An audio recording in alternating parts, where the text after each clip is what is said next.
Shalom, selamat malam saudara kekasih Kristus di mana saja berada. Berjumpa kembali di dalam doa dan renungan bersama Sion Channel. Saudara kekasih Kristus di mana saja berada, salam sukacita bagi setiap kita yang hendak akan mendengarkan kebenaran firman Tuhan. Sebelumnya, marilah berdoa. Terima kasih untuk hari yang indah yang Engkau berikan dalam kehidupan kami. Kami akan mendengarkan pemberitaan kebenaran firman Tuhan di malam hari ini. Kami akan belajar dari kebenaran firman Tuhan.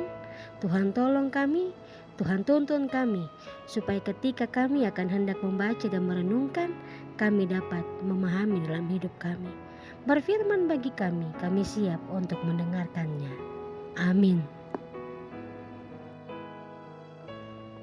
Saudaraku yang diberkati Tuhan Yesus Kristus, kebenaran firman Tuhan di malam hari ini saya ambil di dalam Perjanjian Lama, kitab Mazmur pasal 34 ayatnya yang ke-14 berbunyi demikian. Jagalah lidahmu terhadap yang jahat dan bibirmu terhadap ucapan-ucapan yang menipu.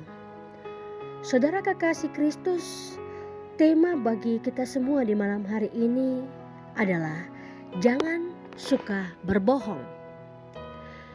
Berbohong atau berdusta adalah satu dari sekian banyak kesalahan atau pelanggaran yang hampir semua orang pernah melakukannya. Bahkan hal berbohong atau berdusta ini seringkali dianggap sebagai sesuatu yang sepele dan dianggap sebagai kesalahan yang manusiawi. Benarkah demikian? Ketahuilah bahwa berkata berbohong atau berdusta bukanlah perkara yang bisa ditoleransi, karena hal ini merupakan dosa. Saudaraku yang diberkati Tuhan Yesus Kristus, berbohong atau berdusta adalah perbuatan yang bertentangan dengan kebenaran firman Tuhan.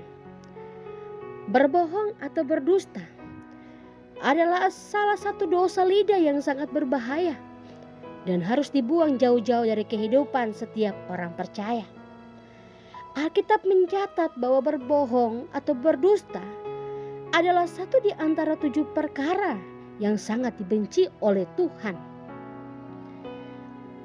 Seperti yang tertulis di dalam kitab Amsal pasal 6 ayatnya yang ke-16 sampai dengan ayatnya yang ke-19.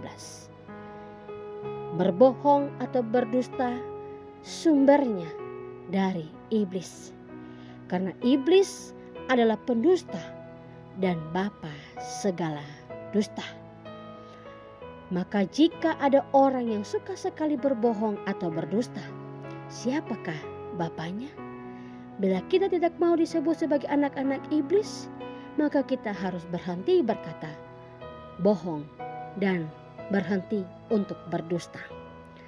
Saudara kekasih Kristus di mana saja berada, sebagai orang percaya, kita harus bisa menjaga lidah kita dari ucapan-ucapan yang menipu.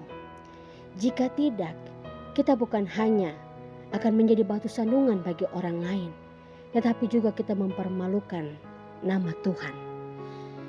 Khususnya dalam kehidupan rumah tangga, jangan kita berbohong, jangan kita berdusta untuk suami kita, untuk istri kita, untuk anak-anak kita. Kalau kita melakukan itu di dalam kehidupan kita, maka pertanyaannya balik kepada setiap kita. Siapakah Bapa kita? Kalau kita berbohong dan kita berdusta dalam kehidupan keluarga, maka kita ini bukan anak-anak Tuhan, melainkan anak-anak iblis.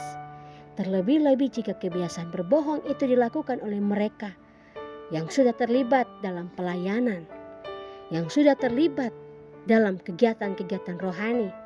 Apa kata dunia? Saudaraku, berhati-hatilah. Berbohong atau berdusta adalah dosa yang mengikat. Sekali orang berani berbohong, ia akan cenderung untuk terus berbohong dan akhirnya bisa menjadi suatu kebiasaan. Siapa yang mau mencintai hidup dan mau melihat hari-hari baik, ia harus menjaga lidahnya terhadap yang jahat dan bibirnya terhadap ucapan-ucapan yang menipu. Tuhan Yesus memberkati kita dengan renungannya. Amin. Saudaraku, di mana saja berada, kita telah mendengarkan kebenaran firman Tuhan dan kita akan masuk di dalam doa. Kalau saat ini saudaraku di mana saja berada, menghadapi pergumulan, menghadapi masalah, mari datang buka diri kepada Tuhan. Sebab Tuhan selalu mau menerima, mau ada, dan mau kita selalu berserah kepada Dia. Saudara kekasih, marilah kita saat teduh sejenak dan kita masuk di dalam doa.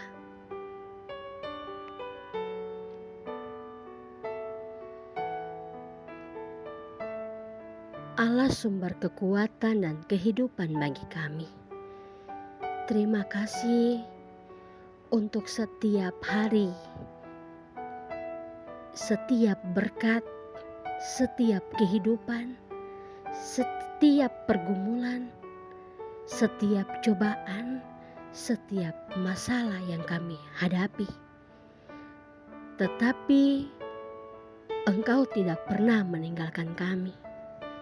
Bapa yang baik, kami saat ini telah mendengarkan kebenaran firman Tuhan.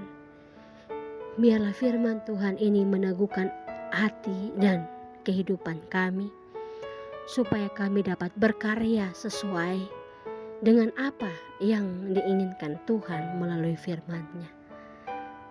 Teguhkan hati kami untuk selalu percaya, berkata jujur, dan hidup apa adanya di hadapan Tuhan dan di hadapan manusia.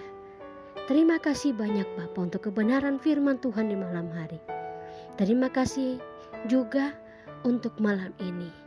Saudara kekasih Kristus di mana saja akan beristirahat, biarlah Tuhan senantiasa menjaga dan mau memelihara dalam peristirahatan di malam hari ini dan menuntun kehidupan mereka. Terima kasih Tuhan. Ini doa kami, ini syukur kami yang kami bawa. Kami taruh kepada Engkau, Allah sumber kekuatan. Saudara kekasih Kristus di mana saja berada, arahkan hatimu dan terimalah berkat Tuhan. Damai sejahtera dari Tuhan Yesus Kristus, kasih Allah Bapa dan persekutuan dengan Roh Kudus, mau memelihara, menjaga, menjamah saudara kekasih Kristus di mana saja berada, mulai sekarang sampai selama-lamanya. Amin. Shalom, selamat malam saudara kekasih Kristus di mana saja berada. Selamat beristirahat. Shalom, selamat malam untuk setiap saudara kekasih Kristus di mana saja berada, dan selamat beristirahat buat kita sekalian.